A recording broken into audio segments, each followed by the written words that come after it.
Olá, que a paz de Jesus esteja convosco. Do Evangelho segundo o Espiritismo, capítulo 1, Não vim destruir a lei, itens 3 e 4, o Cristo. Jesus não veio destruir a lei de Deus, ele veio nos mostrar para a humanidade como ela deveria ser cumprida integralmente por todos os povos da terra. Jesus, de forma muito simples, aproveitando todas as circunstâncias do dia a dia, deixava lições inesquecíveis que hoje consta do seu Evangelho, o Evangelho de amor, o Evangelho de redenção. Nessa lei existem os princípios, na grande lei universal, que é a lei do amor, a lei de Deus, existem os princípios que o homem deve a Deus, os deveres do homem para com Deus e para com o próximo. Amai a Deus sobre todas as coisas e ao próximo como a si mesmo. A essência do cristianismo foi vivida, exemplificada e ensinada pelo Cristo através das suas parábolas, através da sua própria vida. Ele combateu as práticas exteriores que eram muito comuns naquela época, essencialmente naquele tempo em que as religiões estavam ainda num processo de melhoria para atingir um ponto mais racional, como nós já pudemos observar nos dias atuais com a doutrina dos espíritos. Enfatizou a necessidade de ser cumprida toda a lei de Deus, com uma frase que ficou célebre no ambiente do cristianismo: o céu e a terra não passarão enquanto não se cumprir até o último jota.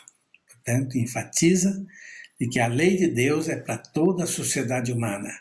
Todos deverão cumpri-la integralmente.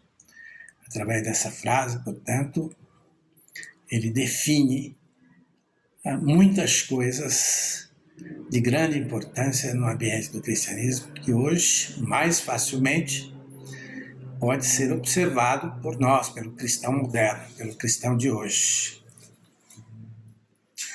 Então nós temos aí, Jesus não veio tão só testemunhar as leis morais, ou nos deixar, ou legislar, criar leis morais para que fossem cumpridas. Mas ele veio essencialmente para fazer com que as escrituras antigas, desde 10 séculos passados, já haviam preconizado a sua vinda, a vinda do Filho de Deus, a vinda do Filho do Cristo, do nosso Criador. Portanto, Cristo em seu Evangelho de amor e de redenção. Os judeus não se preocupavam muito com a vida após a morte. Nós podemos observar claramente quando verificamos que um dos principais objetivos do judaísmo da época do Cristo era exatamente alcançar o grandioso benefício de Deus, que era a promessa da chamada Terra Prometida, que era a Palestina. Eles iriam se deslocar do Antigo Egito para ganharem um presente de Deus, a terra da qual mana leite e mel, e, portanto, a Palestina. Então, o judaísmo da época estava preocupado muito mais com o bem-estar da vida material do que da vida após a morte. Um dos motivos que fez com que o judaísmo se revoltasse, se rebelasse contra as reformas trazidas pelo próprio Cristo naquele instante histórico em que ele esteve entre nós. Não disse tudo, evidentemente.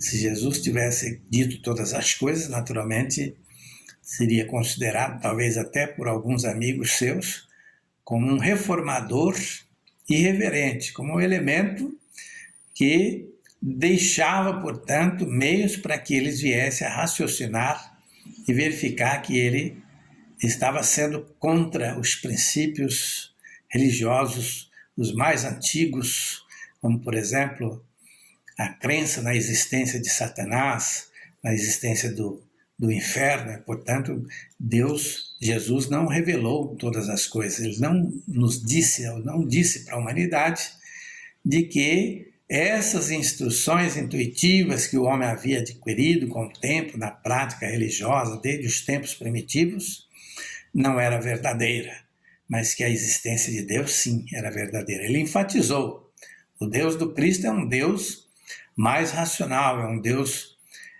mais, digamos, mais amoroso, porém ainda era um Deus que julgava os seus semelhantes, porque ele não revelava de que a existência do inferno era uma criação mitológica do homem que deveria ser abolida. E, portanto, ele próprio disse para a população de que não estavam preparados para receberem todas as informações. Portanto, deixou para o Espiritismo, que chegou mais ou menos no tempo equivalente àquele que se estabeleceu entre Moisés e o Cristo. Do Cristo até Kardec, mais ou menos 2000 anos. Tempo esse que, segundo o ensinamento dos Espíritos, o homem vai evoluindo, vai desenvolvendo a sua competência intuitiva e, repentinamente, começam a surgir interrogações as mais diversas sobre a questão do intercâmbio entre mundo espiritual e mundo físico, fazendo com que muitos se afastem do ambiente religioso. Isso já vinha ocorrendo na Palestina, e era quase que em sua totalidade eram monoteístas.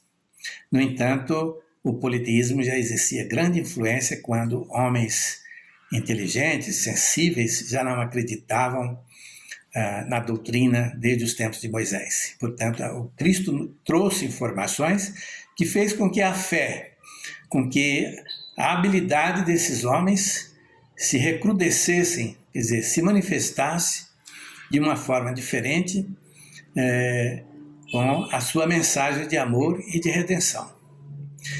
O mesmo fenômeno, naturalmente, ocorreu mais essencialmente entre o Cristo e Kardec. O homem mais evoluído intuitivamente já requisitava novas informações sobre o intercâmbio entre o mundo espiritual e o mundo físico.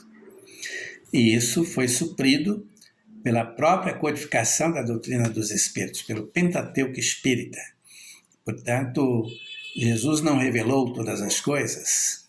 Ele considerou que havia necessidade de dar um tempo a fim de que viessem novas revelações da espiritualidade sobre a questão entre mundo espiritual e mundo físico.